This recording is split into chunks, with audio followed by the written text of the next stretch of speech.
We always try to remind people that we have to take care of the venues. If we're gonna fight, like, go take it down on another fucking street where it won't be associated, you know what I mean? Like, shit like that, 'cause it's a shame if, like, your stupid pit beef shuts down a whole venue.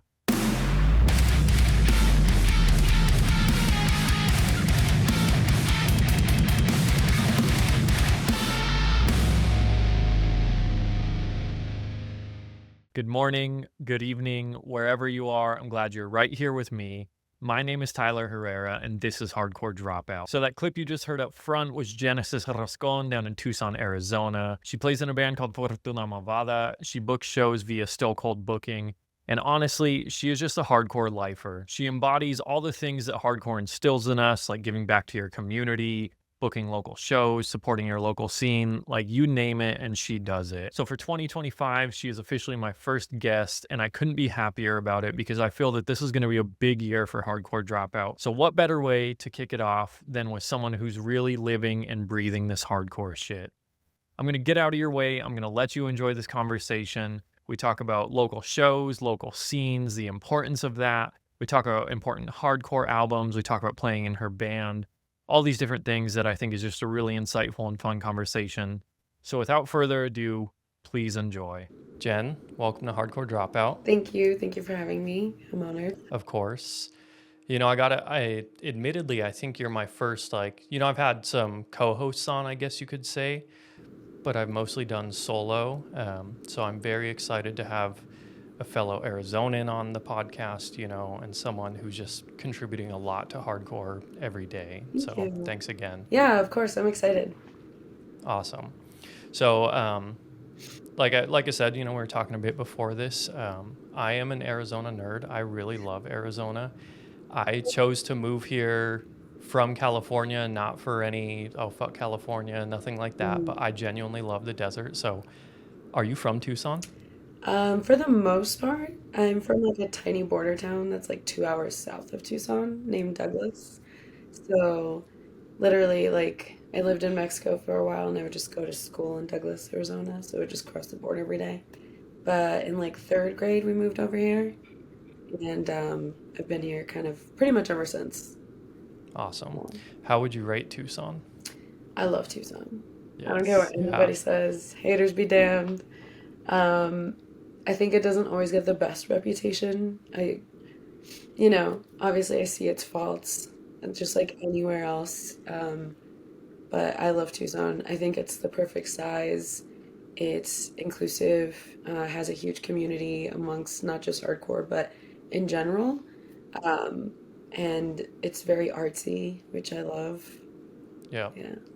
Yeah, it's a really cool city. And it's so funny that you say haters be damned because anytime I mention Tucson, I would say like 90 to 95% of people are like, ew, Yeah.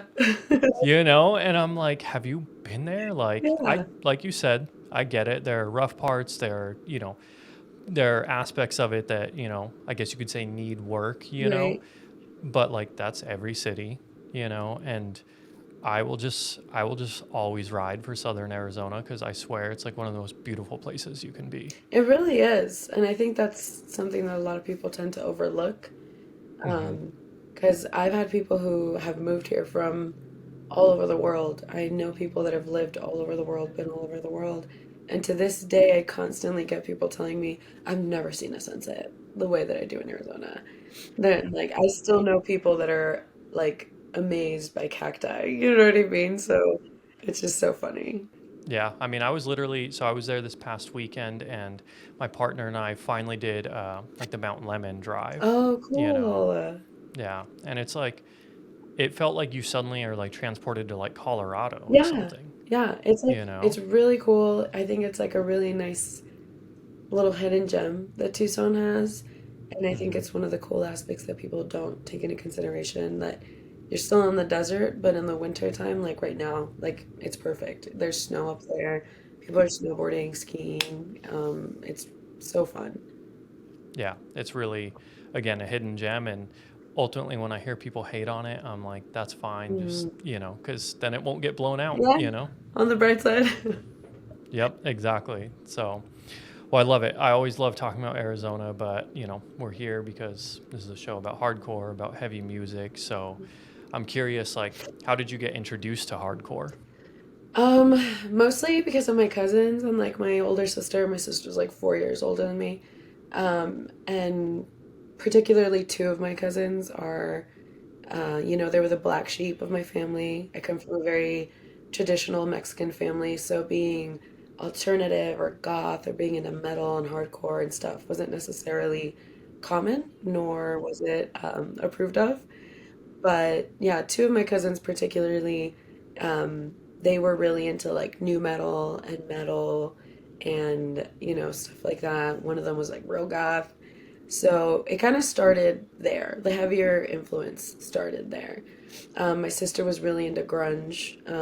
One of the like oldest memories I have of like music is me and my sister listening to Alice in Chains when we were really little. Oh my God, And it was life yes. changing for me. Like, truly, to this day, I will go to bat and say that Alice in Chains is the ultimate grunge band.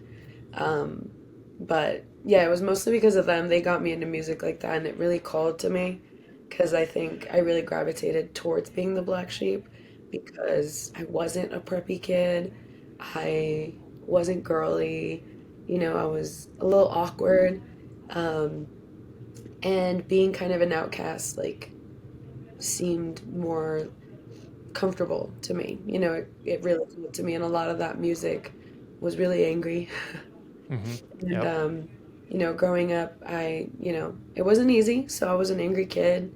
I was pissed off, and music like this really comforted me and really made me feel like I wasn't struggling in my own little world. Um, yeah, so it kind of started there.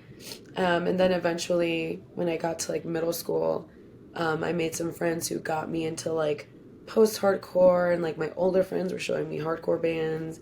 My friends' older brothers were showing me hardcore bands, and then it just kind of went straight line into that. As soon as I started listening to more hardcore bands, like one of the first hardcore bands I ever listened to was Death Threat and Kids Like Us. Those were two bands that like genuinely like put me in hardcore. Oh my god, I'm so sorry. My Yeah. cat's being a mess. No worries. If you give me 1 second, I'm Okay, gonna go let for him it. in. A lot of, you struck a lot of chords with me on, your introduction to heavy music and stuff because Alice in Chains, like, I remember where I was in LA when my dad showed me Alice in Chains, and like, um, my dad was also Mexican, and like, it was always ironic because he would show us, my brothers and I, he would show us stuff, but with kind of like a hint of like, maybe we shouldn't be listening to this Right. because he was religious. And so like it was always like, oh, this is kind of cool, Right. like he's going out of his own comfort zone. So I'm curious for you, was that part of why it felt like being a black sheep? Was there any religion involved or anything like that? There was actually. My dad, oddly enough, my dad is kind of like a weird oxymoron in himself, because he is a really religious man. He grew up very, very in the Christian, like Baptist Christian, I think that's the term. And so he made us grow up in that same type of environment. And it was very, very pushed on us, unfortunately. His whole side of the family, it was very like, hey, you need to be in this box, you need to be in this box. And it was constant headbutting, and for me, it just never called to me. It just never made sense. It never struck a chord with me. And I think with the fact that I was able to find music and musicians who thought the same way that I did and who were giving me an outlet of thinking in a different form, um, it really like comforted me in the sense that I was like, okay, I'm not crazy. Like, I'm not wrong per se. And if I am wrong, then there's a shitload of people that are wrong with me. Yes, yeah. I mean, I feel like that you just summed up the attitude of like hardcore. Right. You know what I mean? Is we all, I think, feel like outcasts to some degree, but when you get in that room together, no one's an outcast. Right. And like I think you summed that up perfectly. Where if I'm wrong, at least there's 100 other people that are wrong with me. Yeah. So Absolutely. What were some of the first albums that like you felt like really resonated with you? There's a couple. I mean, if we're sticking with like hardcore or just in general. I mean, just like aggressive music, we'll Yeah. say. Honestly, one of the first like memories I have as far as like an album hitting me was Linkin Park. The first time I heard the Meteora album, I was sold. Um, the way that Chester wrote his lyricism, his emotion, and just the flow of everything was so fascinating to me. And the way that Mike Shinoda like managed to mold two different styles, it was to me that was, like whoa, like it blew my mind. That was one of the first albums I remember hearing, and I was like, whoa, like I feel like that, like that's Yeah. crazy. Because it's funny, like my sister and I laugh all the time because I was listening to Alice in Chains, like listening to super depressing music about what, like I didn't resonate with that yet, I was just a kid. It just sounded so good to me, vocally, musically, it was very, very like captivating. But when it came to lyrically, some of the first, one of the first albums I remember was the Meteor album. Me and my sister bought that with our own money, and we just listened to that over and over and over. And again, it was one of those things where the lyricism that Chester had really, really touched base with who I was. Um, and there's other bands too that I listened to at the time that I was like, oh man, like this is crazy, Like there's a couple of different bands that I listen to because like my dad listened to like hair metal and stuff like that. So that's why I say he's kind of an enigma. He's a real religious dude. But he listened to a lot of hair metal and like real, weird stuff. Like he listened to AC/DC. That was like one of his favorite bands, which I thought was funny. Like I was like, wait a Yeah. minute, this is kind of an oxymoron, but all Yeah. right, whatever.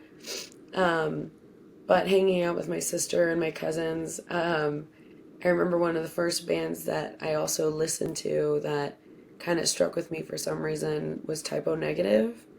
Really? Yeah, Okay. my cousin listened to Typo Negative, and for some reason, I think it was Peter Steele's voice that really caught my attention. I have the same theory with Twitching Tongues because I know that people are so mixed on Twitching Tongues, but the first time I heard them, Colin's voice just immediately caught me.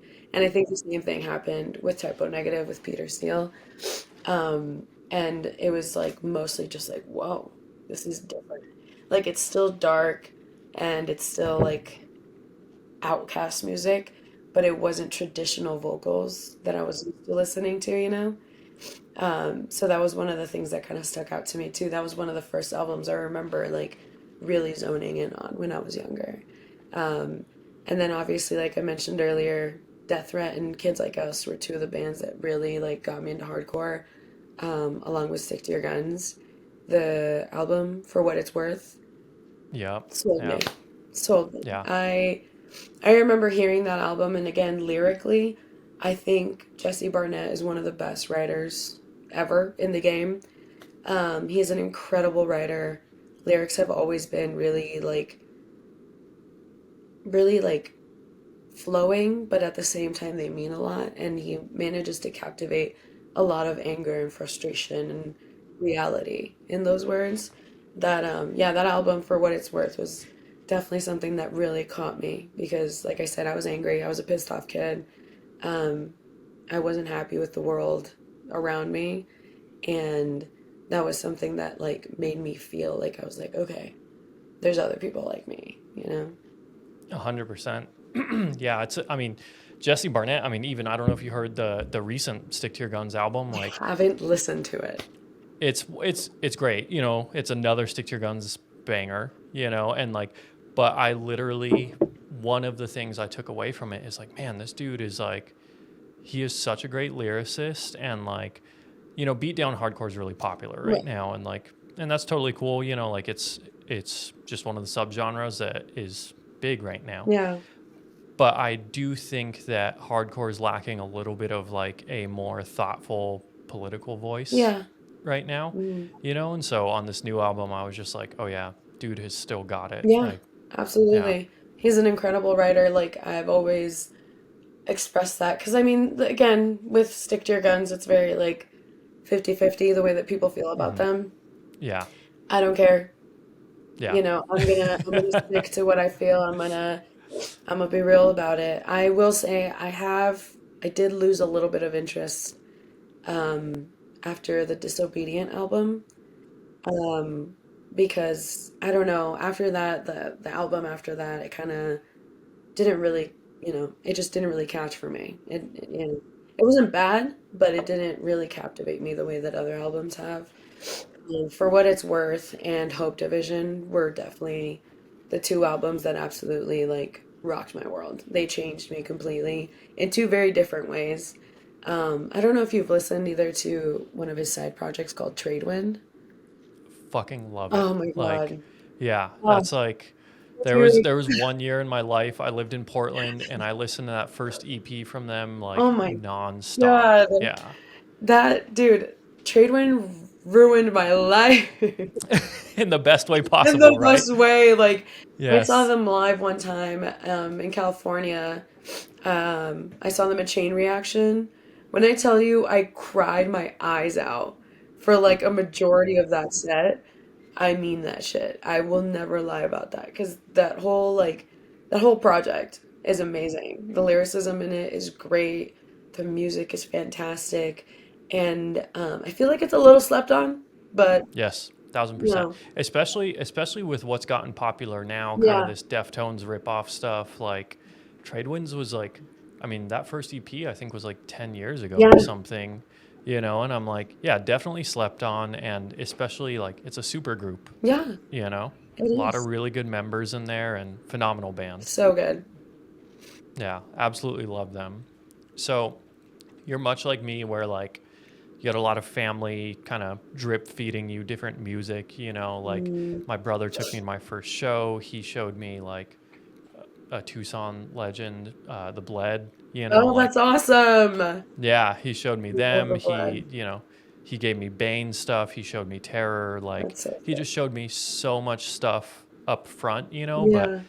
for me, a big way I loved discovering music and how I eventually started branching out was like, remember going to record stores and you used to listen to they had the listening Yeah, little stations? stations. Yep. So I would do that, or they used to have stickers that said like for fans of whatever, Yeah. on the albums. So I'm curious, how were there any other ways that you were discovering music? Like what was that journey like for you? Um, it's so funny because I tell people this all the time. MySpace. Yes. MySpace Yeah. was a huge gateway for me to finding new music. Because my parents were super religious, they were very, very like strict. They rarely let us out of the house. And if they did, they were very like vigilant on who we were with, where we were with. Hmm. Um, so it was kind of hard for me to get out a lot to see shows and stuff like that. It's funny because the first show I like non-local show that I went to, which is funny because I guess some people would consider it somewhat local, but the first like non-local show that I went to was Nights of the Abyss. Uh, Fuck it was at yes. the Rock, and I snuck out, right? Hmm.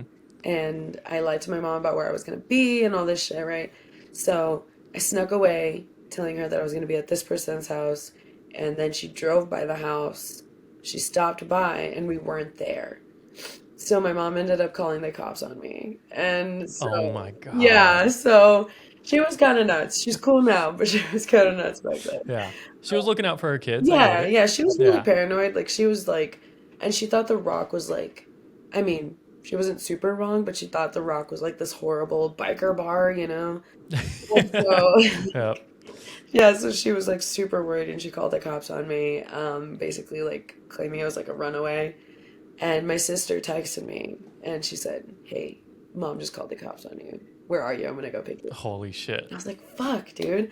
I literally got to see like two songs from them and then I had to dip. So, going to shows was kind of hard for me.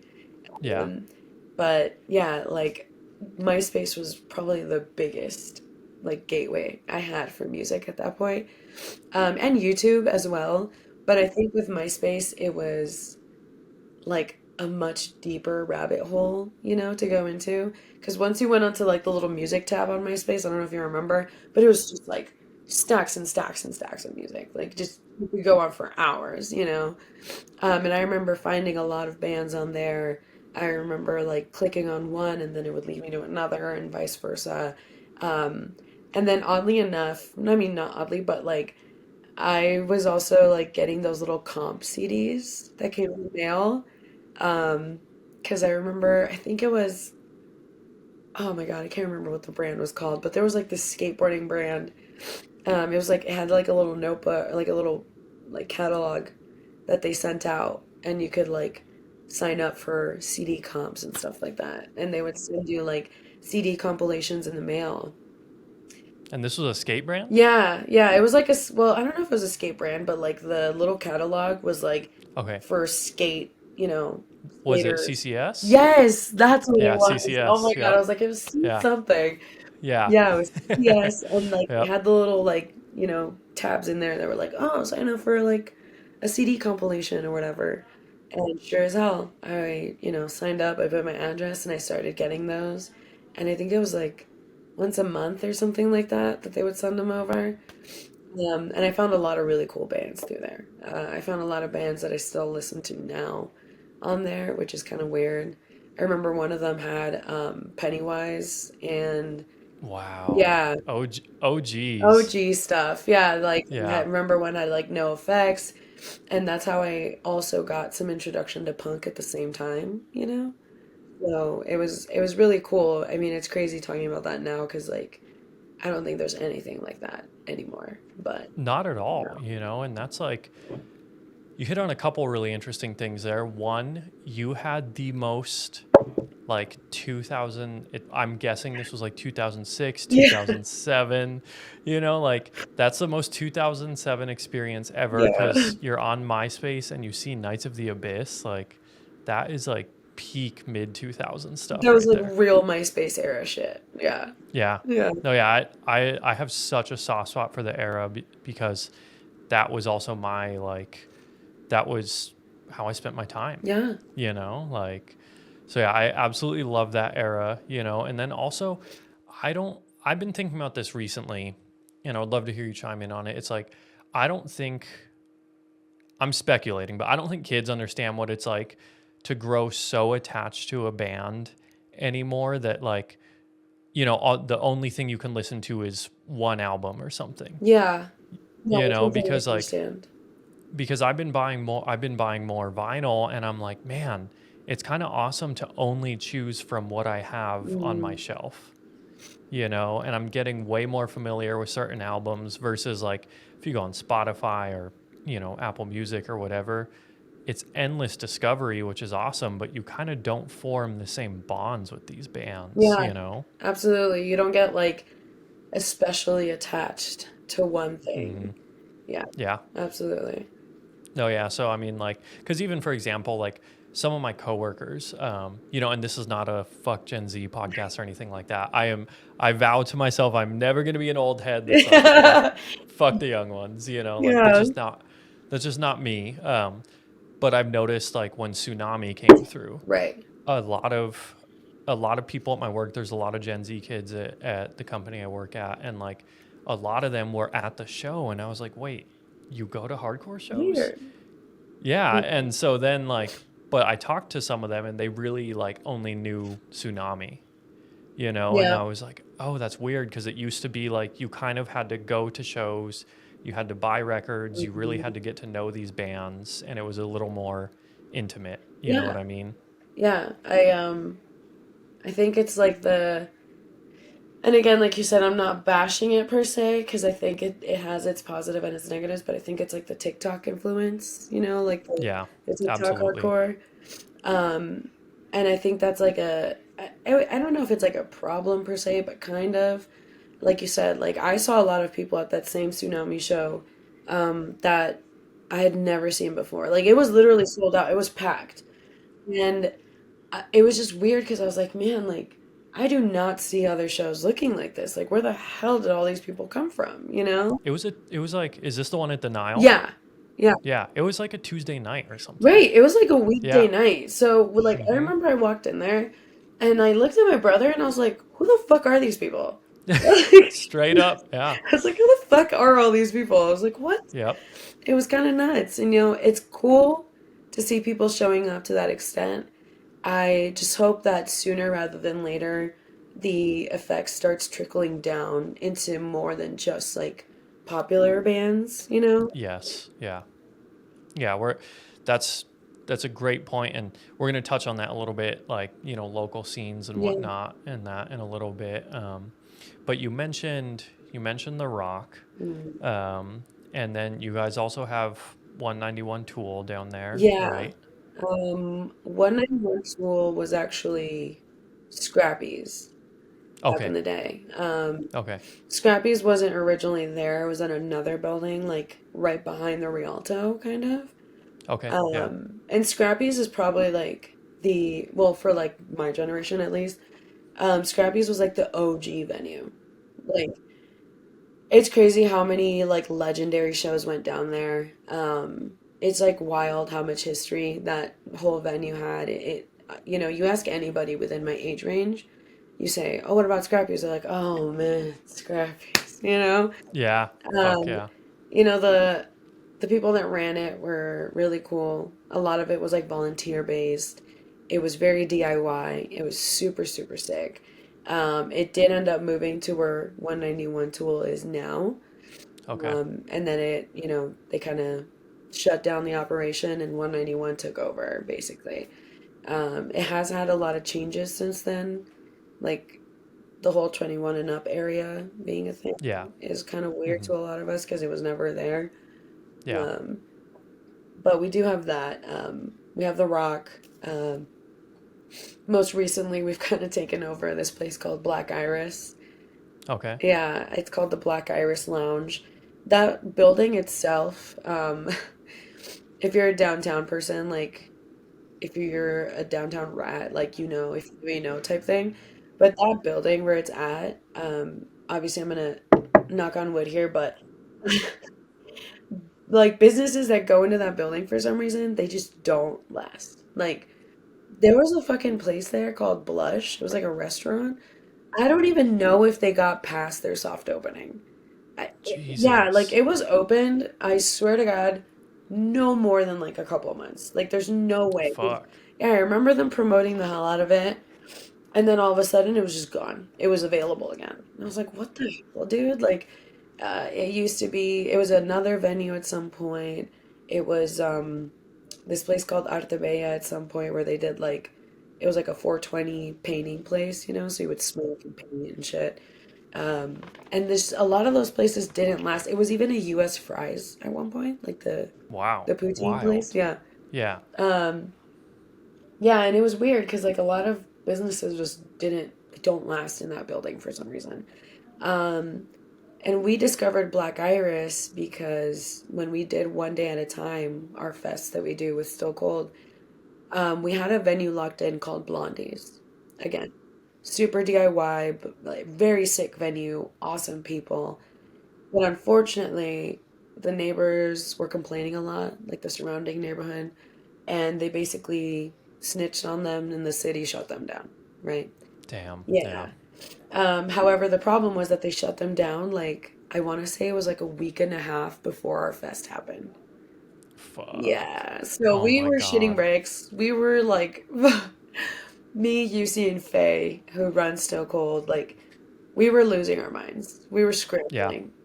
Rightfully so. Right, because, obviously this was year two of One Day at a Time.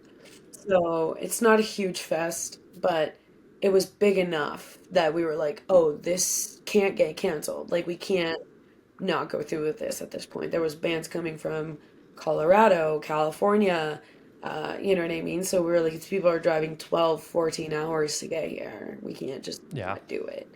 Um, so we ended up, searching around. We asked everybody we knew. And there's this girl here, this woman.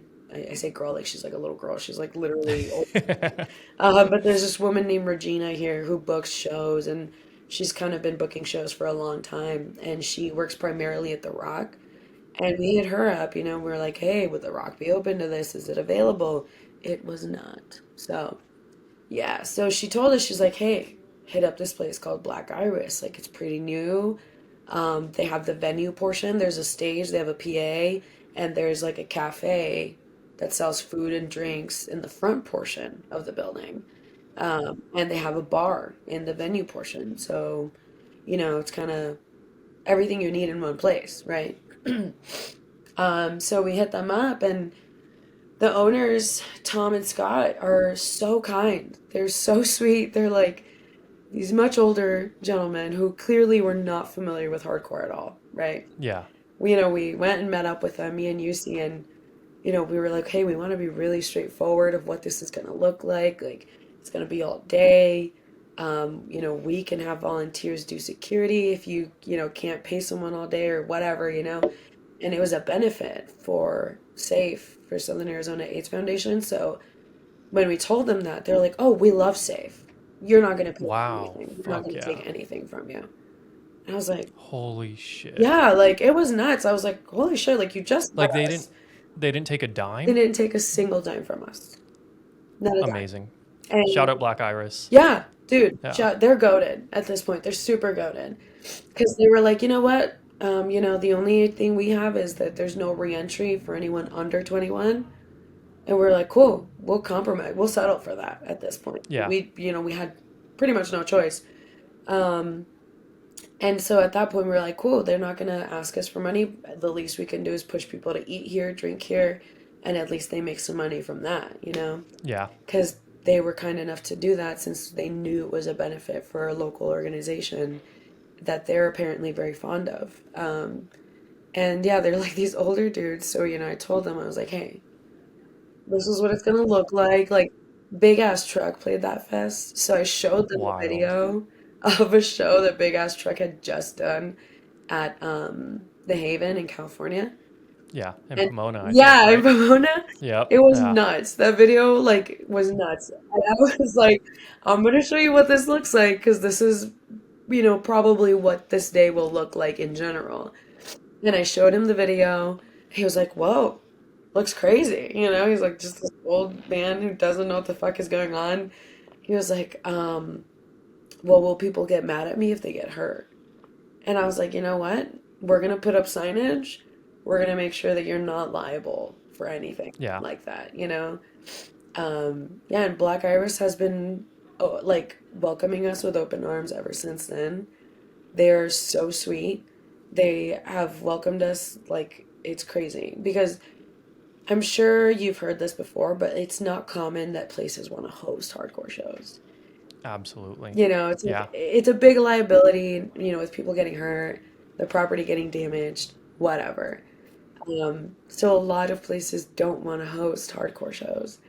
And yeah, Black Iris, if the date's available, they're like, sure, let's do it. Like they're so nice, and I want to give them their flowers because they deserve it. Um, and they're just always so open to the idea of everything. Even our homies in Midnight Sun, who also book shows here, they've been doing shows there as well. Because, yeah, we're kind of limited right now on venues. Because, like I mentioned, we had Blondies, they got shut down. We have the BCC, they also got shut down by the city. Wow, They're no way. moving, Because huh? I had seen flyers for BCC like circulating a good amount. I've only been in Arizona like 2.5 years, but Yeah, I felt like there was a minute where I was seeing a lot of Tucson shows at BCC, yeah, and so they're shut down now. yeah. They got shut down recently. Like I want to say it was like October, November of last year. Yeah, they got shut down by the city as well because neighbors were complaining. Um, and they're a great community center. Like they do more than just host shows. They're super DIY, but they host like free feedings for people. They do workshops. They like have supplies that are for, people that are houseless. They have supplies for harm reduction, stuff like that. It's literally a community organization. Fuck yeah. It's super, That's super awesome. cool. Thankfully, I did see today that they are moving to a different location. So hopefully the the existence of the BCC will continue. I'm not sure if they're still going to be able to host shows, but regardless of whether they do or not, we're always going to show them love because they welcomed us with also open arms, and we've had a lot of cool shows there. It's kind of nuts, actually. It's very intimate space, so we've been seeing a lot of bands there that you wouldn't think would be welcomed because they are so small. Um, yeah, and they're super cool. But, so we are very limited now, because the other spaces like The Rock, 191 Tool, they are a little more, what's the one I'm looking for? I don't necessarily want to say corporate, but sort of. Yeah, they're less DIY. Right. They're much, much less DIY, so they're not always very open to the idea of hosting us, as far as hardcore show goes, because, as mentioned earlier. So we don't have a ton of options right now, Yeah, unfortunately. 100%. Yeah. Yeah, I mean it's tough out there, I mean, my brother, he actually, so I come from a really small town in California called Mm. Imperial, and it's about an hour, it's like 45 minutes to an hour from Yuma. Oh no shit. So, Okay. yeah, so it's also a border town, super close to Mexicali, Mm. like right there in the corner. So my brother would book shows out in the Imperial Valley area, and then Jeff would, like, him and Jeff are pretty much the same age. Yeah. So Jeff would like get bands in Yuma, they would collaborate together. Like it was very much like a symbiotic That's relationship, cool. Yeah. And like I just got to reap all the benefits of like being the little brother, you know what I mean? Yeah. Present to see all this stuff. Like, but I remember what a headache it was for Jeff and Ryan, and even Jeff still, like, Mm. to get a venue. Yeah. You know what I mean? It's not to be taken for granted once you find one. You Yeah. know what I mean? Definitely not. Definitely. That's why, like, we always reiterate to people that we have to take care of spots because we've seen so many, especially like people my age, people in my generation, we've seen so many venues just go down. Me and my brother UC and my brother Oscar and my homeboy Cord, we ran like a very small DIY venue called Gary's Place. It was literally just a tiny little house. It was just a tiny Okay. fucking house. Um, it was a mess. It was chaotic. We were drunk all the time. You know what I mean? Like it was a fucking wreck, but we did it, and we managed to keep it alive for as long as possible until the owners sold the building. And it's actually right across the street from where the BCC is. So, yeah, like the BCC is right here, Stone Avenue is right here, and then Gary's was right over here on this side of Hell yeah. Stone. And it was really cool. It was so fucking fun. But along with Gary's, we've seen a ton of other places just go down the drain because the city, neighbors, people misbehaving, whatever. So we always try to remind people that we have to take care of the venues.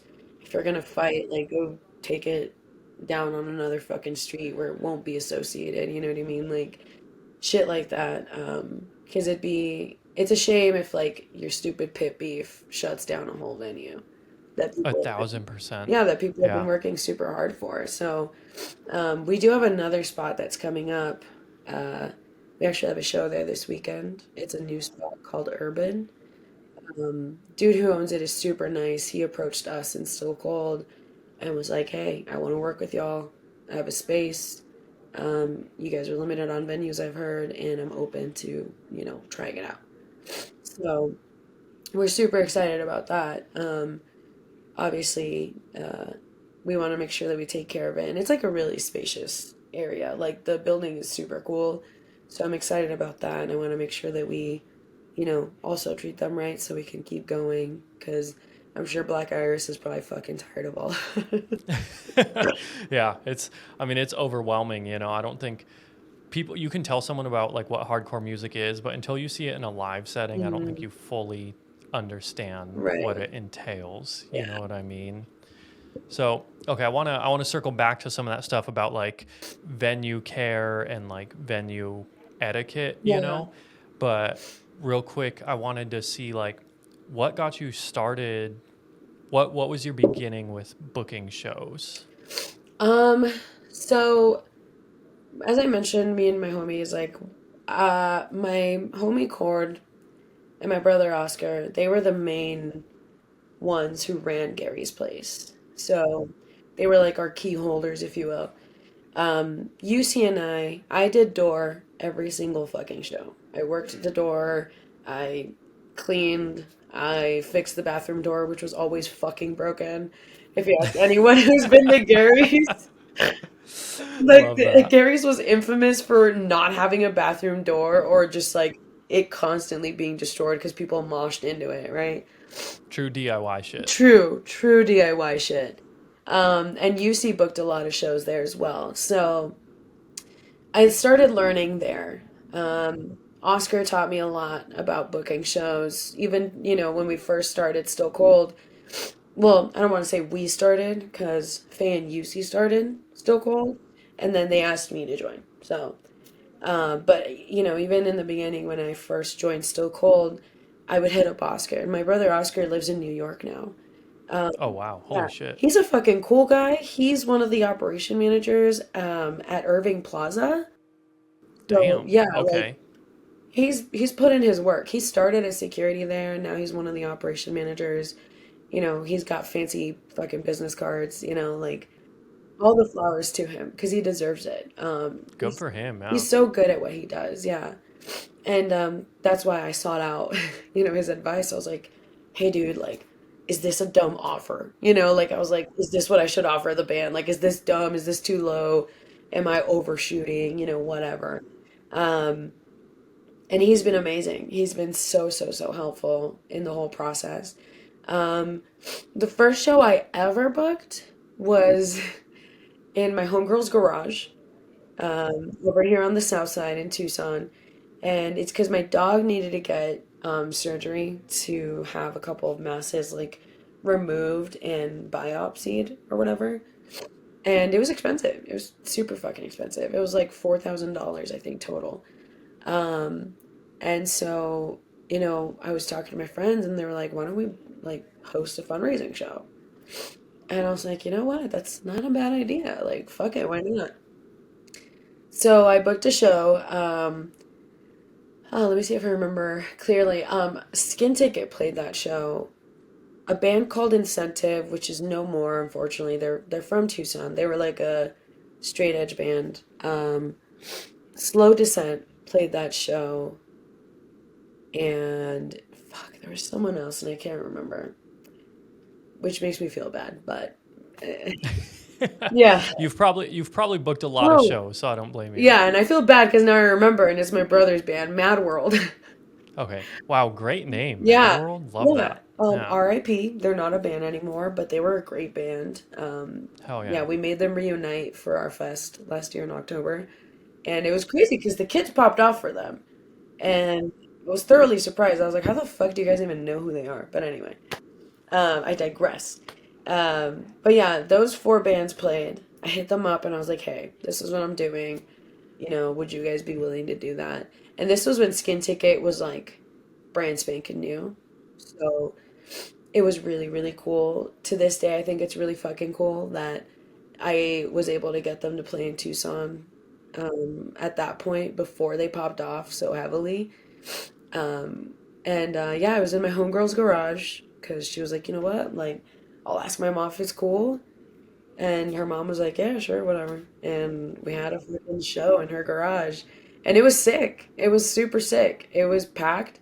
Um, I literally met the goal for what I needed for my dog's like biopsy stuff. Yeah, it was insane. It was like absolutely insane. Um, and it was really cool. It ran super smoothly.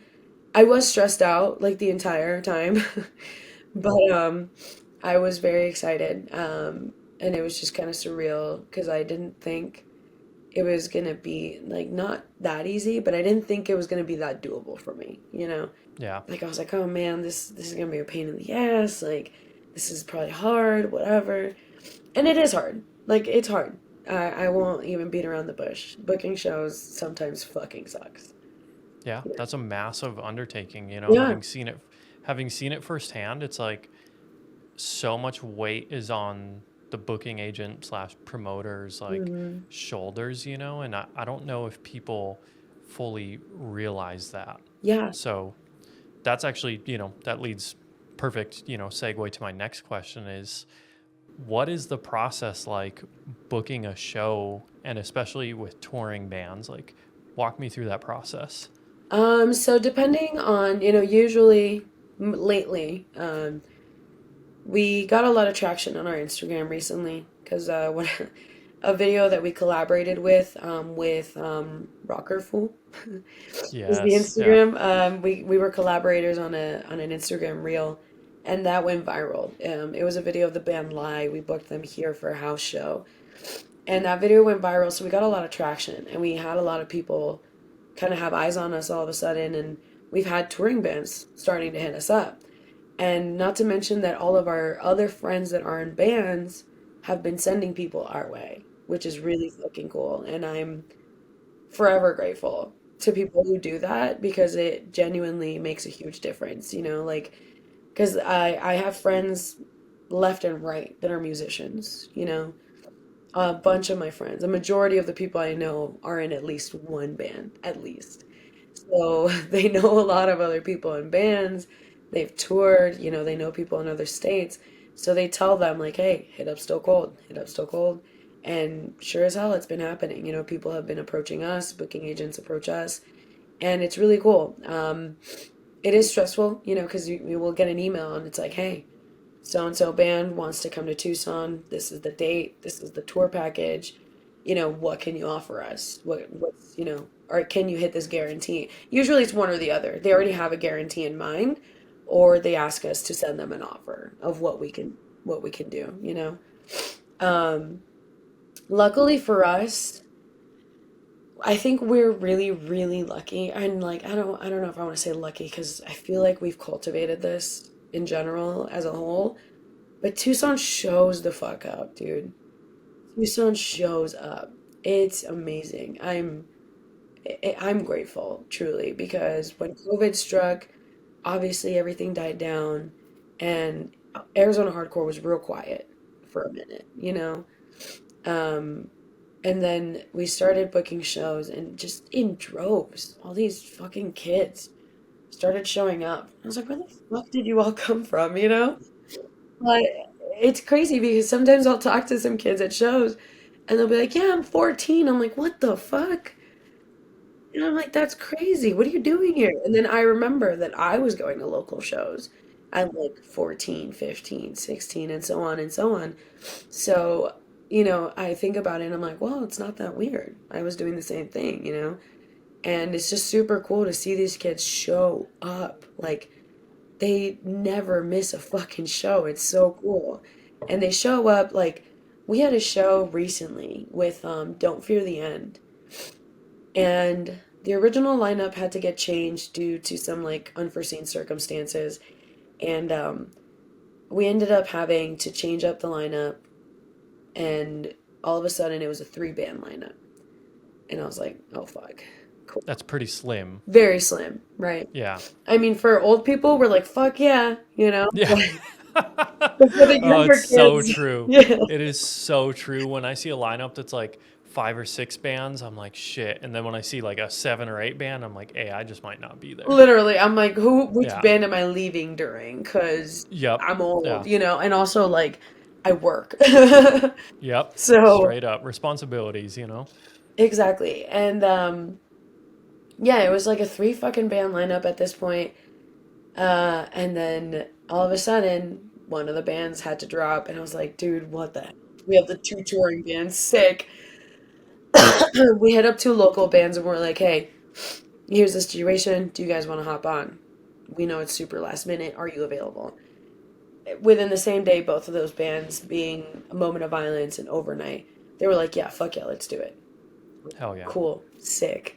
So it was a four-band lineup with like 3 or 4 days notice, to be honest. Um, and people showed the fuck up. Hell yeah. Like, I think the touring band managed to leave with like $600 or $700 that night. Damn, Yeah, that's awesome. which is crazy because it was like, I think it was like on a fucking Friday, I think. Yeah, it was like a Friday or Saturday. So these kids could have been doing anything fucking else. You know what I mean? Like, 100%. Yeah. they could have been at a party, they could have been at another show, like drinking at the park, whatever, but they were at our show and they were there for every single band and they were popping off for every single band. And like, dude, it's so cool. Like I've had other shows, like I booked Houses We Die In from Texas, and they're so sick, and I don't think a lot of people knew about them here in Tucson before that show, right? So I booked them. They're like super cool metalcore type shit, and the kids showed the fuck up. And again, it was like a weekday. I'm pretty sure it was like a Wednesday or Thursday. The kids showed up like crazy. They popped off, and now I have those same kids being like, "Hey, when is Houses We Dying coming back? Like, they were so sick. You guys put us on." Like, and it's just nuts. And I think we're very lucky here in Tucson. We have kids that are really dedicated. We have people in general, adults who are still very dedicated to the scene and to showing up in general. And it makes it kind of less nerve-wracking when we do get those offer emails. There's a band asking for like a pretty hefty guarantee, and we're like, oh fuck, can we do it? But we're pretty confident most of the time because we know that Tucson shows the fuck up. Hell yeah. That's amazing. And that literally gave me chills when you said, like they could be doing anything else, Yeah, and they go to these shows and then next thing you know, they're asking when that band is coming back because like I think that is such a core memory for those kids yeah. probably, Oh yeah, you know. absolutely. That's amazing. And can you speak to like why do you think a local scene is so important? Because we see the LAs, we see Mhm. the New Yorks or the Bostons that have like really historic scenes, but I think we often neglect like how important a local scene is. So from your perspective as a booking agent, like why is it so important that you go to local shows? Honestly, because that's what builds the legend. You know what I mean? Like, New York hardcore wouldn't exist if people didn't show up to the shitty local shows. You know what I mean? Like, that's what I try to remind people of. Like, Marauder was a shitty local band at one point. You know what I mean? Like, Twitching Tongues was like some weird local band that nobody knew at some point. Like, California hardcore is really legendary. They are very spoiled. They're very spoiled because they have amazing bands over there. New York hardcore, Boston hardcore, incredibly, incredibly lucky. They are very blessed in the scene that they have because they're very spoiled in the bands that are there. And I always try to remind people to show the fuck up because that's how you get there. You know what I mean? Like, you can't build a legendary scene that people know of and want to go to and that, people speak of outside of even your own state if you don't actually show up and build it. You know, just like anything else, there's building blocks to it. It's not going to happen overnight. I tell people all the time, like, I don't know how to explain it, I guess, but I tell people often, I'm like, hey, like, you never know. Like, I said this at a Backlip show. Backlip is a band from Colorado, and they're fucking awesome. You said back lip Yeah, like LIP? yeah, Okay. yeah. Incredibly sweet people, incredible band. They're so, so good. Um, and I was talking with them, and after their show, they're like, dude, like, thank you for saying such nice things about us, like on stage, like when you were talking about us, like blah, blah, blah. And I was like, well, I mean it. Because of, what I mentioned when I was on stage, telling everyone, like, hey, here's what's happening, here's who's playing, please respect the venue sort of shit. I was like, hey, this is important that you guys show up because you're seeing a local band right now. And, it's not local to us, obviously, but you're seeing a small band right now before they pop off. You're seeing them while they're small. And I mentioned like the perfect example to me that I mentioned was I've seen Turnstile at the Underground. I saw Turnstile at The Rock. I saw Turnstile in tiny venues before they got huge. Now you can't see them in anything but like an amphitheater, you know? Straight up, you can. I mean, they toured with Blink, Yeah, you know, which and is like, nuts. yeah, It's and it's awesome for them. But like, yeah, I have, I have surrendered to the fact that like, I'm sorry, but I'm not going to pay to go see Turnstile at a Blink show. right. You know, got a soft spot for Blink. Don't get me Yeah, wrong, but like, I just don't know that I'm going to pay $150 for a Turnstile ticket. exactly. And you know, being in the hardcore scene, we're again we're spoiled. We get to be in very intimate settings, very close settings with bands, even the big ones. You know what I mean? Like if you go to For the Children, like it's not like they're out of fucking reach. You know, like it's still a very small, not small, but like it's still a very like close knit venue. You can run into them outside at the merch table and talk to them. Like it's not celebrity shit. You know what I mean? 1000%. Yep. Same thing at FYA. I was just there. You know what I mean? Like, there was folks there that I was, you know, I was like, none of this is celebrity shit. You know, like Hmm. it's cool. Like it's still reachable. It's still intimate in a way. Um, Yeah. yeah, like, and that's what I was telling people. You know, I was like, I got to see Turnstile in a tiny venue when before they popped off, and that's because I was showing up. And I remind people that if you keep doing that, you could be seeing the next Turnstile in a tiny fucking venue. You know what I mean? Before you fucking know it, one of these bands is gonna pop off and you're gonna be like, oh, I got to see them at Global Justice Center, which is this tiny venue that we use here too. This which is awesome, you know? Like, um, one of the bands that we had on the fest last year, they're called 92. They're from California. Super sick band. So sick. My homie Jabril is the vocalist, and I remember when he told me about it, I was like, dude, hype. Come out here. Come out here immediately. You know, like I told him, I was like, as soon as you're ready, let me know. I got you. Because they're so funky. Like, they're so cool. They have the weirdest mix of influence, and it's amazing. It's like such a breath of fresh air, and they're all so talented individually. So together, it made sense. And they got a great response at the fest. Like Jabril was like, honestly, dude, that was crazy. Like I was genuinely surprised we got such a cool response. Like these kids popped off, and I was like, yeah, because you guys are sick, you Yeah. know. 100%. Yeah, and Yeah. I think they'll pop off. I think they're gonna, you know, get bigger than they are now. And that's, you know, what I tell people. I'm like, hey, see them while you can. You know what I Yeah. mean? It's Like, true. see them while you can. And I think that's a big part of being able to build a giant scene and being to build a legendary scene is just actually Yeah. showing up to what you have currently. 100%. I mean, that, again, that first part of that answer just gave me chills because you're right. The New Yorks, the Bostons, the LAs, like they did also start small, Yeah. you know. And you have to, if you're near a small scene or any sort of local scene, like you can't take it for granted because it could go two ways. It could either die out, you know, Hmm. like fade out, or it could blow up, you know, which is obviously awesome, you know, but either way, you can't take it for granted because Yeah, it's a really special thing to be a part of, you it know. really is. I love that. So, is there any show? How long have you been booking shows now? Um, so I booked that first show I ever booked was in like 2019. Obviously, when COVID took a hit, I wasn't booking anything. Um, yeah, I booked that show, that first show in 2019.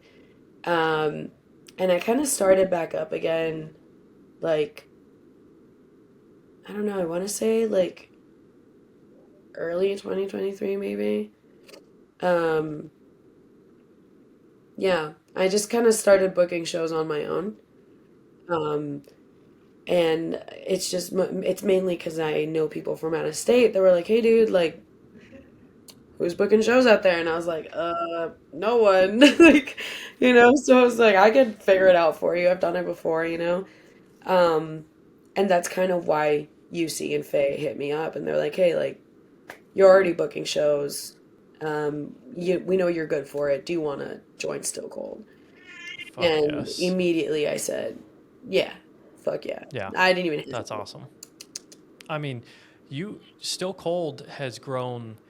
I know you said you had the viral video moment, but I feel like Still Cold has grown really fast. Besides that, just in terms of reputation, and this is Mm. just what I see online. Yeah. Um, but I mean, I feel like it's just because you're in a smaller city that maybe hasn't had someone that was repping for them. Hmm. You know what I mean? Yeah. And now, like, it's amazing. I mean, it's literally the reason I was like, oh, I got to get Jen on the podcast is I was like, what's happening with Still Cold and in Tucson, like, Yeah. looks just so sincere and like the epitome of hardcore. Yeah. Thank you. It's DIY. It's, for the kids, it's for the people, and it's for the bands. And Mm. like, I mean, talk about fast growth. You guys just booked Torture, Yeah.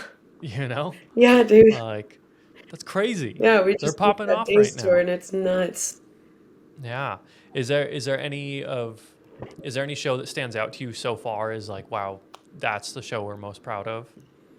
Oh man, that's hard. That's really hard. Um, hmm. Yeah, because I mean, So Cold started in April of last year. Damn. Yeah. That is that is not a lot of time. So you guys aren't even a year old. We're not even a year old yet. We're gonna I be a I year old in April. I kid you not, in my head I'm like, "Oh, there's SOS, there's 5-7, there's Still Cold." Like you guys have already My reached that heart. status. Yeah, it's amazing to me. And regrettably I haven't made it down to one of your guys' shows, I'm an adult. It's just fucking hard. Dude, Like, it be like that. You do not have to tell me. yeah, it's so tough, and like it's only an hour and a half, but it's still hard. And like, but again, every show I see you guys do, I'm like envious. I'm like, wow, that's a Thank you. fucking sick lineup. Dude, yeah, and it's fun. It's so fun. We've gotten to meet a lot of really cool people. Um, Honestly, like, it sounds really corny, but like, I'm really proud of all the shows we've put on. I think, because we've managed to put together a lot of really cool shit, some of it literally in a moment's notice. Yeah, One of the ones that sticks out to me is actually literally just straight up a local show. It was just a local show in a backyard, um, because one of our little homegirls, her name's Sophia, her friend unfortunately passed away, and it was kind of sudden. So she's young. She's literally in high school, like at the time, um, or like freshly out of high school, and her parents obviously weren't prepared for that. And her homegirl's name was Karina, and Karina's parents were not prepared for that at all. So she hit me up and she's like, "Hey, like, would Still Cold be able and down to like put a benefit show together for her family?" And we're like, "Fuck yeah, hell yeah, like let's do it." We put that shit together in like literally a couple of days. hell yeah. It happened, like we booked it and it happened pretty much within the same week. Um, because there was like a sense of urgency. Like Yeah, obviously her parents have to pay this stuff by a certain time, and we wanted to make sure that we got it to them as soon as we could, and we hit up many bands, many local bands. We did it at a house. It was a house show at the Overnight House, as it's been known, because one of the members of Overnight lives there. They played, Maldita Gente played, Final Stance, and Groin played. So it was literally a bunch of badass local bands. You know what I mean? Some of the heaviest hitters that we have right now. And they, especially the guys in Groin, they're in high demand. Like they're getting shouted out by Vince from the Acacia Strain. Like, like they're getting their flowers as they deserve. And so they immediately were like, yeah, we'll make it work. hell yeah. So that was probably one of the most impressive shows to me because people showed out. That place was packed. Like, it almost, I was like, oh my God, we're going to get the cops called. Yeah.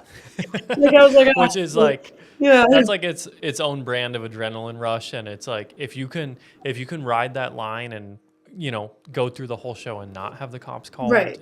it was probably the time of your life. Amazing. Yeah. Amazing. It was such a good show.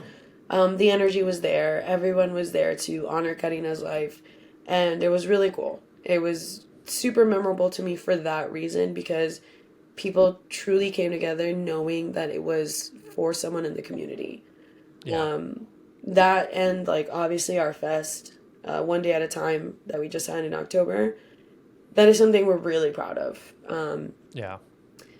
The first one day at a time, UC booked all on his own, and that was in the backyard with like I don't know 6 bands or something like that. And it was really cool. It was popping. It was packed. That yard was packed. But for the second year, the fact that we were able to sell enough to make a really hefty donation to save was nuts. You People guys made, showed out. It was yeah. awesome. I mean, you guys, I don't know if you want to say the number or not, but I remember the number because I remember seeing it and I was like, Yeah. I think I reposted it because I was like, that's not just like pocket change. That was a No. big fucking deal. Yeah, dude. Like, because obviously, like, it's funny because we were very honest about it with people. We're like, we're literally not making money off of this, like, at all. Some stuff even came out of our pocket, but that is not a problem because we do this purely out of passion. Yeah. Um, but we literally made money to pay bands from out of town. All the local bands offered themselves, with no pay, no guarantee. Um, and all the out of town bands got paid decently. They had guarantees. And we managed to donate $2,000 to Southern Arizona AIDS Foundation, which is That's huge. like truly insane. We did not expect that at all. Like when we did the math, when we crunched the numbers, all three of us looked at each other and we're like, "Are you serious? Like that's crazy. Like we didn't expect that at all." Um, I mean, I don't know numbers behind like, booking bands or like what size band gets what, yeah, but like when I saw the 2 grand that you guys donated, I was like, I'm pretty sure like a band that sells at the Nile's probably walking away with like 2 grand. Like that's a yeah, big fucking it deal. is a big deal. It's a hefty amount, and Southern Arizona AIDS Foundation is like a really important organization here because like despite the title, that's not all they do. They find housing for people, whether you're queer, person of color, just any marginalized group of person. They do free testings. They do like help with job fairs. They help like underprivileged youth, like houseless Yeah. kids and adults. So UC has experience with them directly. When he was young and he was getting kicked out left and right and houseless, like they helped him a lot. Okay. I have friends personally who are queer who were experiencing, getting kicked out by their, very religious family, bigoted family, and they didn't have anywhere to go, and SAFE was paying for their hotel rooms, so they do really, really good work. They're incredible people. And they're a small organization, like their funding doesn't come from a big corporate backing, like they get grants, they get things here and there, but when I made that donation, like literally like three different people came out of their office and like, "Oh my God, this is so nice. Like, thank you." Like they were so so appreciative of it. And we made the promise to ourselves and we're like, we're going to donate an even fatter check next year. Like that's the goal because really one day at a time is a celebration of recovery because UC sobriety, that's what started it all. He started one day at a time to celebrate his sobriety. Faye is straight edge, so they've never had to worry about that. Um, and it's really cool because like I've been sober as well for quite some time. I'm a recovering drug addict, I'm a recovering alcoholic, and part of my recovery was my brother UC. Like he was a huge pillar in it.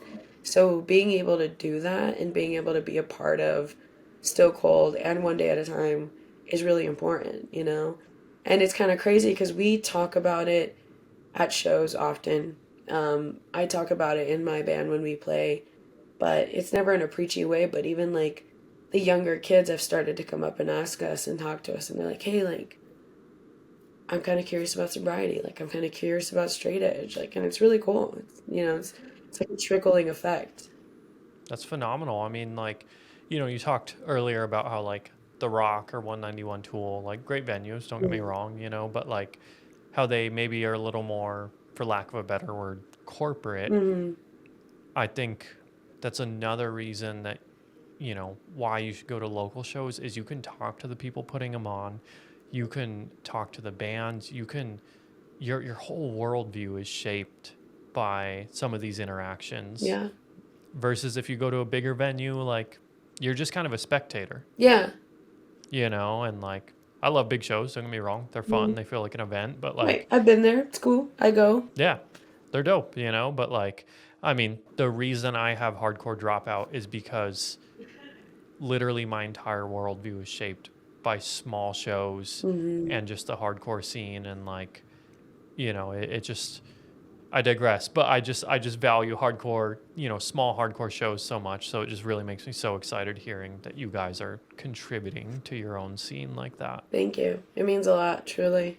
We Yeah, of like course. we could not do this shit without people showing up, without people talking about us like you do. Like it's really cool, and I feel like putting Tucson on the map. It's like about time, because I do feel like Phoenix gets a lot of the more popular shows, the bigger shows, which is fine. I get it. They're a bigger city. They have bigger venues, but I think that Tucson definitely deserves its flowers.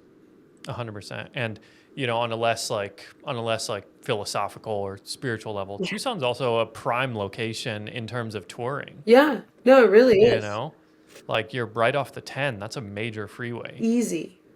Yeah. So yeah, shout out Tucson. I mean, I I'm excited to see you guys keep growing that scene, and just like what a special thing you're doing. Thank you. So, of course, I would be remiss if I went through this whole podcast and we didn't talk about your band, though.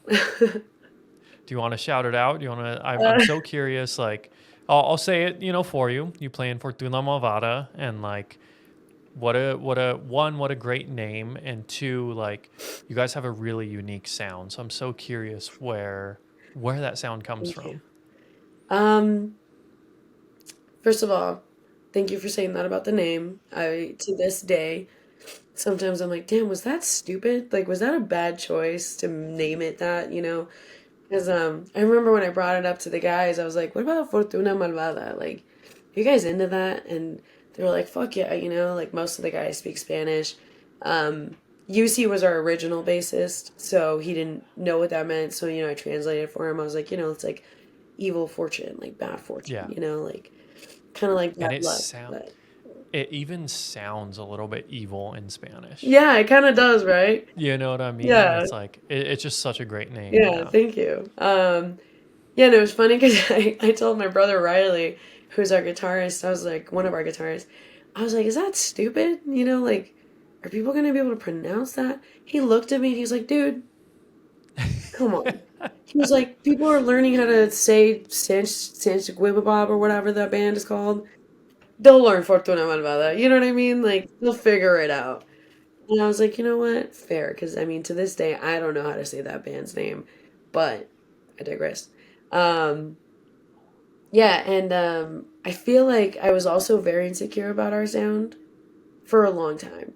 Like, truly, for like the first like 2 years that we were a band, I was like, man, should we change this? Like, we change the direction we're going in? Because it felt like we were the only band that sounded like we do, you know? And even now, sometimes it still feels that way. Um, but again, I always vent to the guys about it because I tell them my innermost thoughts about the band because I need them to either tell me I'm tripping or be like, you know what, maybe you're right, Yeah. Very, very rarely do they agree with me. More often than not, they're like, you're tripping, like you're overthinking it. Yeah. And I think a majority of why we sound the way that we sound is that we all come from very different backgrounds musically. Um, Sorry, my cat's She drama agrees. queen, yeah. Yeah. But we all come from different backgrounds musically because, for example, like me and Riley, we're literally like a year apart. I'm like a year older than him. And we grew up listening to a lot of the same stuff. Come here. Sorry. No worries. I'm all for it. Come here. Oh, I know. Come here. Why don't you hang out here? Oh my God, a black cat Yeah, too. I this is love baby it. cat. Hi, baby cat. What a sweetie. He's a menace. But yeah, me and Riley kind of grew up listening to the same type of music. We're into the same type of things, you know. Um, we grew up listening to a lot of like Beatdown when we were younger because that was kind of what was popular when we were Hmm. growing up. Um, and a lot of just like really classic hardcore. Hmm. You know, one of the bands that Riley and I bonded with or bonded over, you know, from the get go was Terror. I So, knew it. yeah. Yeah. I mean, mandatory, Yeah, right? mandatory. Like that's, you Yeah. know, one of our all-time like mutual favorites. Um and you know, Kevin, our other guitarist, he's really into like thrash and metal. Steven, our drummer, he's like the funniest person. If you ever get a chance to talk to him, please do. Because when you talk to him about music, you're like, why the fuck are you in a hardcore band? What type of stuff is he Because he into? listens to like dad rock. Okay. When I say dad rock, I mean like classic hardcore, you know, or not classic Yeah. hardcore, classic rock. You Yeah. know, like Okay. he listens to Journey and fucking Wow. Judas Okay. Priest, like shit like that. He listens to classic fucking rock, you know, Yeah. traditional shit. That's like his main squeeze. He listens to metal as well and like thrash, a lot of thrash too. But his main squeeze is like classic rock, you know? It's very funny. Just because a lot of the times, like, all the covers, well, we only do two covers right now, but the two covers that we do, one of them is by Gloss and the other one is by Kids Like Us. And both of those covers, when I brought them up, Steven was like, I don't know who that is. I was like, Jesus Christ, Oh my dude. God. Yeah, it Wild. was just, it's been an experience for sure with him because he does not know the bases of hardcore. You know, he does not Yeah. know the classics of hardcore more often than not. But I think that's what really helps us flow well. He has like a fresh brain, you know, like he doesn't go based off of like, oh, well, I'm gonna sound like this drummer and like this drummer. He really does his own thing. Like he is a monster behind that kid, and it's crazy. People are constantly trying to recruit him, and I'm like, stop. He's a He's ours. dude. He's in like five different bands already. Like, Shit. Yeah. he always laughs because I tell him that I'm like a crazy girlfriend when people try and talk to him about like drumming for them. I'm like, no, get Yeah, away. he's ours. Stay the Literally. fuck away. Don't even look at I'm him. like, don't even Like, fucking talk to him. Like, leave him alone. I'm like, don't do that. Yeah, like I have to protect him at all costs because he is a fucking beast. Like he's an incredible drummer, and it's just funny the way that we all kind of blend together. Um, and UC was like our original bassist. UC, his primary, you know, he loves hardcore and he listens to a lot of hardcore. He does know hardcore, but his primary like music genre was and still is punk. UC is definitely like up the punks type shit, you know? He knows his shit. And that's like the type of shit that he really grew up in. You know, he was like a battle vest crust punk kid, you know? So he did have a lot of influence in the way that we wrote our first EP in that sense, you know? He had to move away at some point to Flagstaff. He had a really good job opportunity. And so we had one of our other friends just kind of on a whim. I was like, you know what? Like, my friend Libby, he's been in bands before. He hasn't played in a long time. He hasn't been in a band in a long time. You know, I told the guys, I was like, I don't know if he's gonna be up for it, but fuck it, I'm gonna try, you know? yeah, And I hit why him not? up and I was like, hey Libby, like, do you wanna be in our band? Like, do you wanna be our new bassist? He's like, fuck it, I'm down. Fuck yes. Yeah, he was down immediately. So In hardcore is like you do kind of just pull the randomest people for it, I feel like. truly, like truly. Yeah, like I've known Libby for a long time. Um, and like I said, he was in other bands like way back in the day, and they were mostly like softer bands. So, I was like, I don't know if he's gonna be down. Like, he's married. Like, he's got a job. He goes to school. But I hit him up, and he was like, "Yeah, I'm down, dude. Fuck it," And I was like, "Sick. Like, let's fucking do it." And he was with it. Libby is also very like very well read in hardcore. We have a lot of similar tastes in hardcore as well. And Libby also speaks Spanish. He's very, very much Mexican. Even though people don't always believe me when I say that because he doesn't look Mexican. But yeah, he's comes from an old school Mexican family like I do, so I think with him and I having that influence of the music that we grew up with in Spanish, that has a big play in it because we like having some sort of like rhythm, that comes with our music that's kind of like spicy, like I don't know how Yeah. else to describe it. Like, Almost kind of like cumbia shit, yeah, and yeah, it's like, exactly. yeah, Yeah. I mean, and that's what I'm saying. When I first heard you guys, I was like, not that I thought all those things, like all those influences, but I was like, this is really unique. Yeah. Like, so I mean, I was hyped when I heard it, and now hearing all that, I'm like, that makes a lot It more kind of connects sense. the dots. Yeah. Yeah, it does. It makes a lot more sense too. And like I said, I was always very hesitant because I was like, my vocal style is very different from the average hardcore band, and like we always described ourselves as like hardcore punk because we do have a lot of punk influence, but we also have a hefty amount of hardcore in it. Yeah, Um, and when I've brought that up to the guys, I'm like, I don't know, man. Like, maybe I could change my vocals. Like, maybe my style should be different. And every time they're like, stop, don't do that. They're like, do your own fucking thing. Do what you want to do. Do what feels and sounds right to you. And I mean, previously mentioned, Death Threat is a band that's like very near and dear to my heart. That was one of the first bands I got into, molded me truly, and they're the reason my band exists, honestly. Um, the way that Aaron does his vocals, like that was a big inspiration for me in the band. Like his vocals are non-traditional, for hardcore. And that was something that I really, really enjoyed, and that was something that really stood out to me. And I was like, you know what? Like, I'm gonna stick to what I know, and it's been working out. it works out great, and kudos to you because that's what hardcore is about. Thank I mean, like, aggressive music has gotten so big, and it's amazing to see vocalists like, I don't know, Adam from Oceano or Phil from Whitechapel, you. or Yeah, all these vocalists that have taken like aggressive music and screaming so far. yeah, But at the same time, like, there's always going to be room for just like stuff that's not traditionally, hmm, what you would expect from a vocalist. right. So kudos to you. I love what you guys are doing, Thank and you. it's it's really awesome.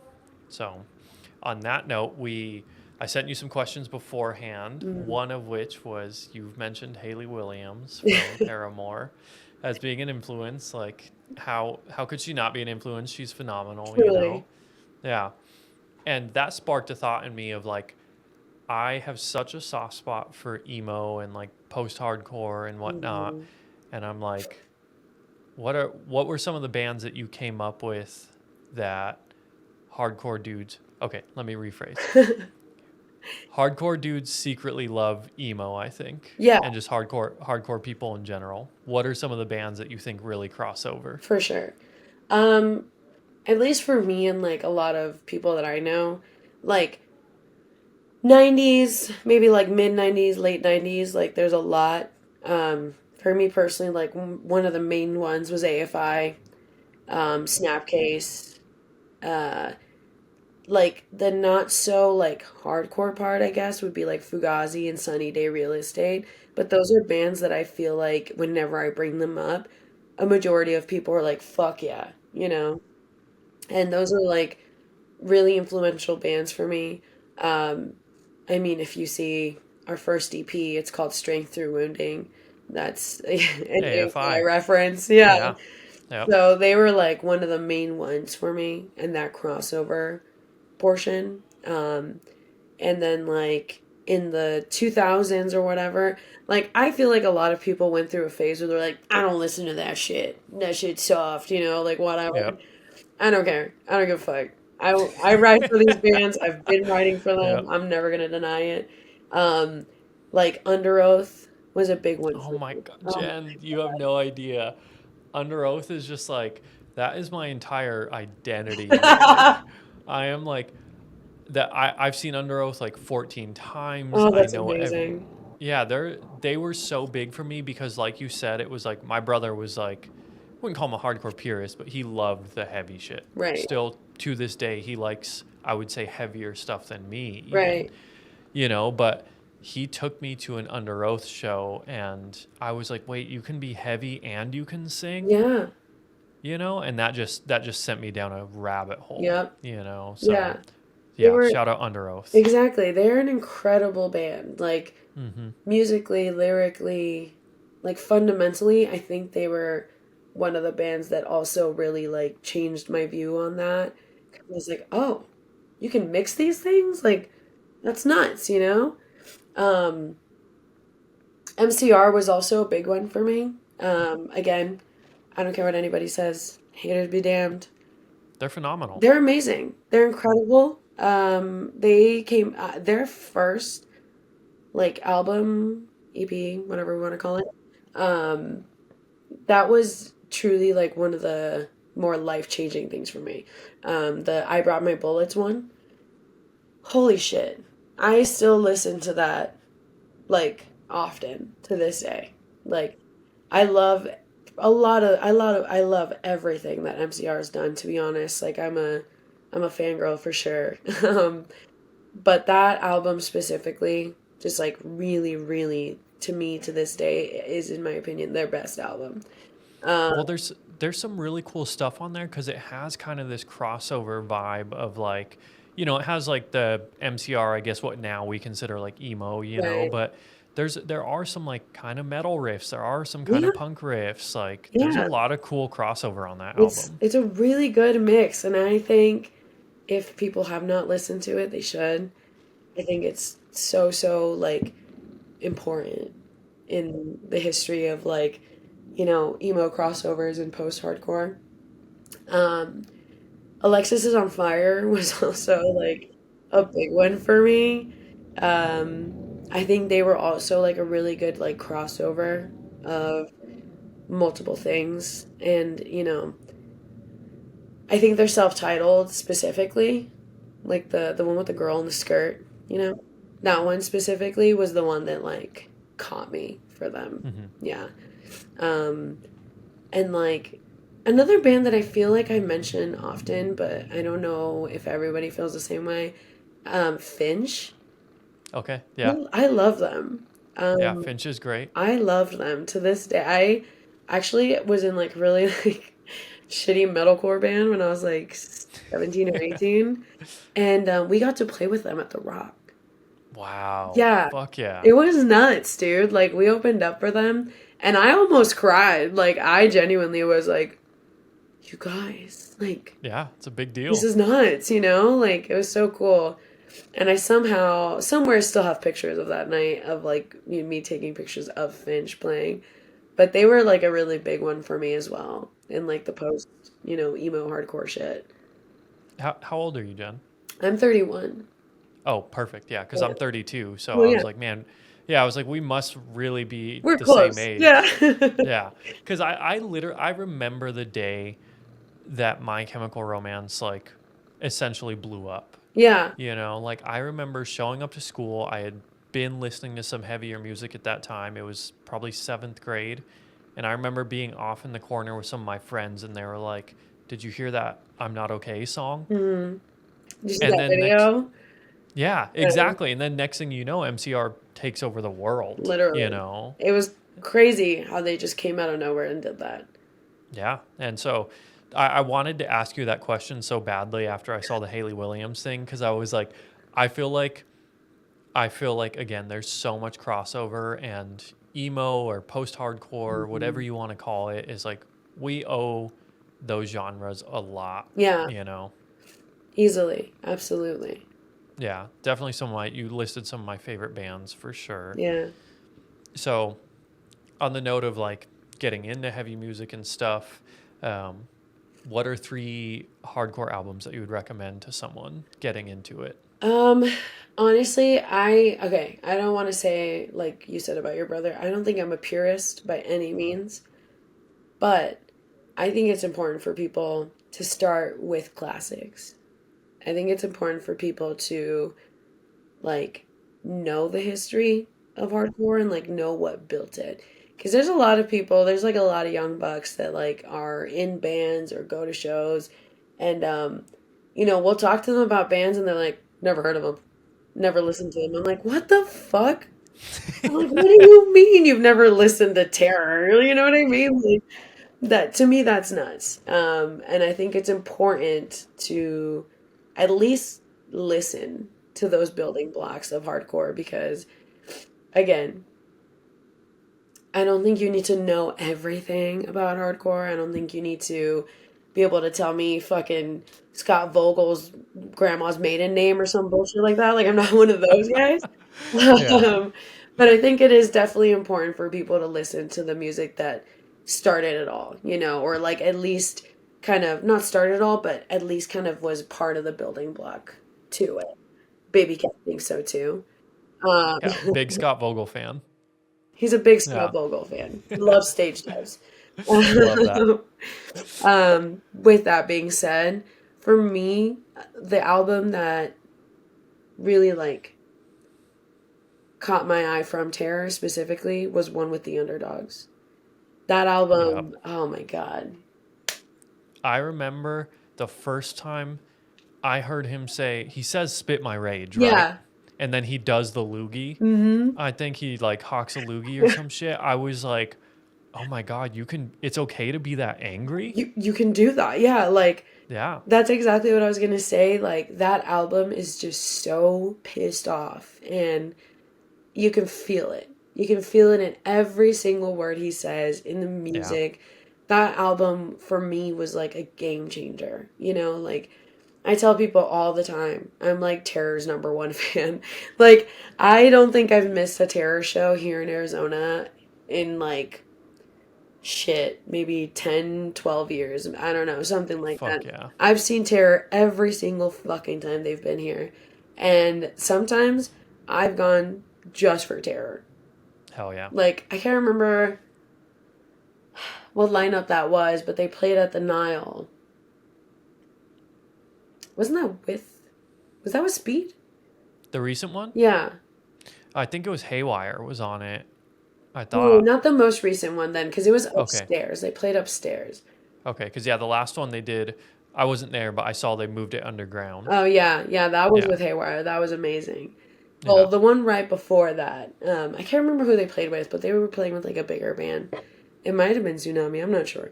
Oh no, Terror I think did Black Dahlia Murder. Did they? Oh, that's right. They did. I Yeah, it was a remember. yeah, it was Terror and Black Dahlia Murder kind of co-headlining. Yeah, they did. I Yeah, remember because I cried when Black Dahlia played. Um, yeah, rip. rightfully so. Yeah, Yeah, dude.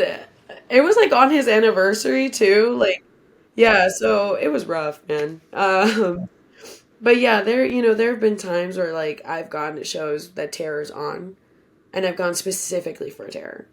yeah, Um, I don't know what show it was, but there was a show fairly recently at the Nile upstairs, and Terror was playing. I left Tucson. I worked, and I left Tucson right after I worked at 6. I got off at 6. I left Tucson. Me and my street mom drove up to Phoenix, hauled ass. We got there like right as Terror was about to start. Right as they were about to start. And I was like, cool. I went right in. And that was what I was there for. That was it. Um, I was like, I don't give a fuck about missing the whole show. Like, I'm gonna see her, like, I love them. They were definitely a game changer for me. So that album specifically, One with the Underdogs, was really, really special for me. It was a big deal, for sure. Um, I've already mentioned it, but I've mentioned Death Threat already many, many times, but I will never, I can't stop reiterating how much that band means to me. Because again, like, they were pissed off, and their music was just so, like, different, to me from everybody else at the time. Aaron's vocals are very different than, like, the standard hardcore vocalist. And lyrically, amazing lyrics, and I feel like they really touched on like hardcore culture in general. Peace and Security was like definitely the album that is my favorite. Last Days is also an incredible album. That's like a very, very close second for me. But Peace and Security was like the album for me. Like that was Hell yeah. also the album that like really made me want to be in a band. Like I was like, I want to do shit like this. Yeah. And I think that one was like super important to me.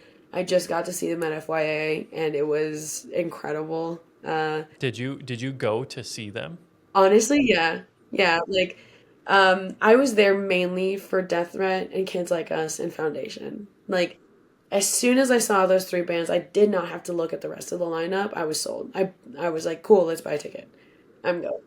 Nothing was gonna stop me because, as mentioned, like I didn't get to go to a lot of shows when I was younger because my mom was nuts. And I remember Death Threat played a small bar up in Phoenix. I can't remember what that place was called. Um, but it was yeah, it was like a small bar, and I was like like very sick that day. So I ended up not going. Um, yeah, and I'm pretty sure that was probably the last time they were ever in Arizona. So that was like a huge bummer. And yeah, so when I saw that lineup at FYA and I saw Death Threat, I was sold. Like that alone, even if Kids Like Us hadn't been on it and Foundation hadn't been on it, that alone would have sold me. Like to me, it was completely worth it because they were like one of the bands for me, getting into hardcore. Yeah. Yeah, Hell yeah. yeah, So and we got then one with the Underdogs, we got Death Threat, yeah, and we then got what Death else? Threat, Peace and Security. Um, Honestly, an OG to me personally. Again, I don't think you have to listen to everything in hardcore. I don't think you have to listen to punk, but I do think it helps listening to punk, and I do think it helps listening to OG bands. But Yeah. Warzone is like to me a pivotal band for hardcore. Okay. To I me, honestly have never heard of them. no shit. Okay, so Warzone is like New York hardcore at its finest, right? Okay. Definitely older dudes. Don't Forget the Struggle, Don't Forget the Streets is the album Okay. that Man, was, what a title. dude, listen Yeah. to it when we're done here. Incredible. It just truly, like, I think it's one of the most important albums because they really, like, hit on the commercialization of hardcore before it even happened the way that it's happening now. And it really does touch on the root and, like, the core of what this is about, and what hardcore is supposed to mean to people. Kind of just like Death Threat, they hit a lot on the culture of hardcore and, understanding that it's not a trend, understanding that it's not just like some fucking phase that means nothing, like this is kind of like a I ride for this, I die for this type thing. And I've always been one of those people because hardcore was one of the first things that I ever found meaning in, being like a really angry, lost kid. Like, I was so depressed. I, didn't really have much to cling on to. And then I found hardcore. And it, like, truly, like, sounds so corny, but it really did bring a lot of meaning into my life because working the door at that venue at Gary's Place brought me pretty much every single friend I have now. Like, yeah, it was like a little stepping stone because at that point, before I had started doing that, I didn't have friends. I had really bad social anxiety. I was very depressed. I had literally two friends, and I was either at their house or at my house. Like I didn't really do much else. And so once I started once I started breaking out, going to shows, I met so many people and I made so many connections that was like it was life changing for me. Like truly, hardcore gave me every single friend that I have now. Um, and it brought me a lot of, a lot of purpose as well, because I started the band, I started booking shows, and it was just really fucking cool. So for me, like, that's why I always touch base on, like, this isn't just like a little hobby. This isn't just like a little side thing, like, this is, I live for it. And, like, I know a lot of people might not get that, but if you get it, you do. And if you don't, you don't.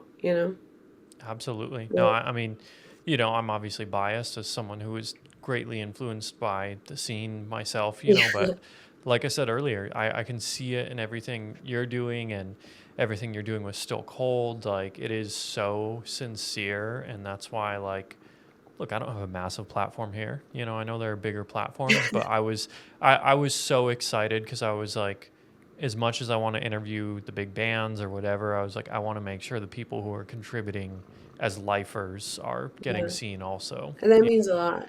I it's very much appreciated because, like you said earlier, like booking shows is a big feat, and sometimes it can be very thankless, and obviously we don't do it for the props or the pat on the back or anything like that. Like, we do it purely because we love it, and we want to see it flourish. So, it's very cool to see that and to hear that.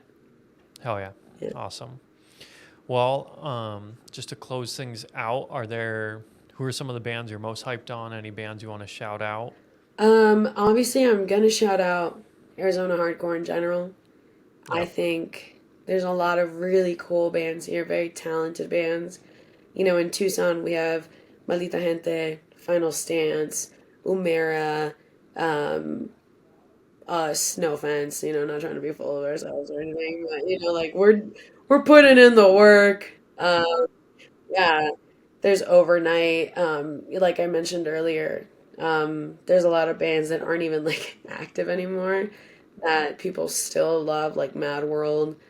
Um, in Phoenix, we have a lot of really talented friends over there too. Beyond All Doubt just got booked for Jag, which is like crazy, like that's like a very, very important like Arizona hardcore, you know, um, stepping stone, I guess, like just seeing an Arizona band on that fest is crazy. And then it being my friends is super fucking cool. Um, there's people in Phoenix like Bite the Hand, No Choice. There's, a couple of other bands that are probably not coming to mind right away. Um, but Arizona's really full of talented people, and I'm excited to see like where they go, because I think that there's been a long time that Arizona hasn't been getting its flowers, and we haven't really been getting like the limelight on us as far as like up and coming. But there are a lot of really talented bands here in general.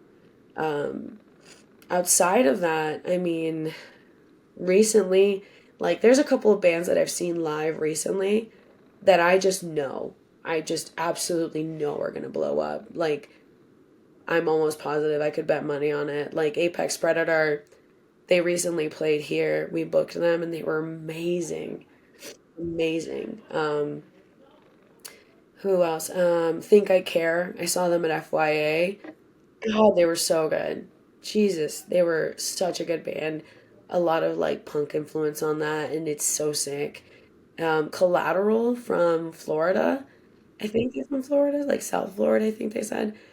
Incredible band. So, so, so good. Holy shit. I had never heard of them until I saw them at FYA this month. Um, and during their set, I was just like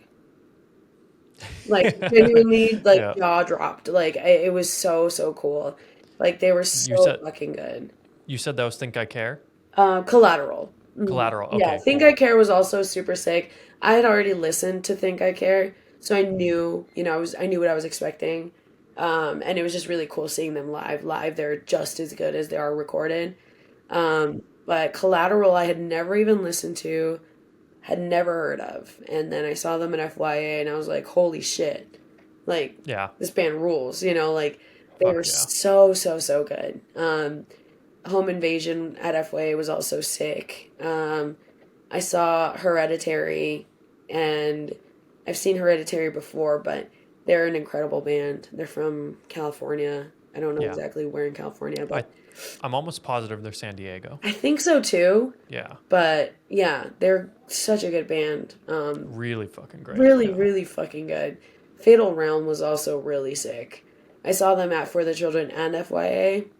Hell yeah. So good. I think they're Fuck yeah. probably gonna blow up. Yeah. Mm-hmm. Oh, yeah, those are, I don't know all those, but a handful of those I know, and they're fucking great bands, you Yeah, know? Like, absolutely. yeah. Fatal Realm is sick. Yeah, Hereditary, love them. And yeah, like I said, 90% sure they're from San Diego, Yeah. you know? But yeah, honestly, I want to circle back to, yeah, shout out Arizona Hardcore, you know? Like, I came from California and I've always loved heavy music, you know? Mm-hmm. I don't want there's no disputing that, but like, when I came out here to Arizona in 2022, Arizona single-handedly got me back into like really Mm-hmm. back into heavy music. I love that. You know what I mean? Is I Yeah. was like, I knew the Nile was here. I was like, okay, I'll go to some shows, and I started going, and I was just Mm-hmm. like, oh man, people show up here, you know. Yeah. So love that. Shout out Arizona Hardcore. Hell yeah. Do you want to plug any of your projects before we head out? Yeah, I mean, just Still Cold. I rep us super hard because we're working really hard. We have our fest coming up in October. Um, we are going to start announcing like part of the lineup soon, so I'm really excited for that. It's going to be kind of nuts, and I'm really, really excited to show people like what we're up to. And obviously, like just Arizona hardcore in general. Like I said earlier, there's so many bands here that are incredibly talented and deserve to be looked at. And being as far as I know, being like the only femme or girl in Tucson who's in a band currently in a hardcore band, um, I'm really, really encouraging other girls and other femmes to join bands, start bands, pick up an instrument. Even if you suck, it's okay. You're gonna be good at some point. You just have to start. Um, there's probably like two other like girls or femmes that I know of in hardcore, and they're both in Phoenix and Dog Yard and Bite the Hand. Shout out to them because they rule. Um, but yeah, that's really mainly the only other thing. Hell yeah. Well, Jen, this has been an awesome conversation. I think, you know, I got a lot out of it, and it's just so cool to hear your perspective. And to anyone listening, I just want to reiterate, support your local booking agents, support your local scene, and I hope all these words resonated with everyone. And seriously, thank you so much, Jen. Thank you for having me, dude. I really, really appreciate it. I'm honored. I'm excited. Of course, yeah.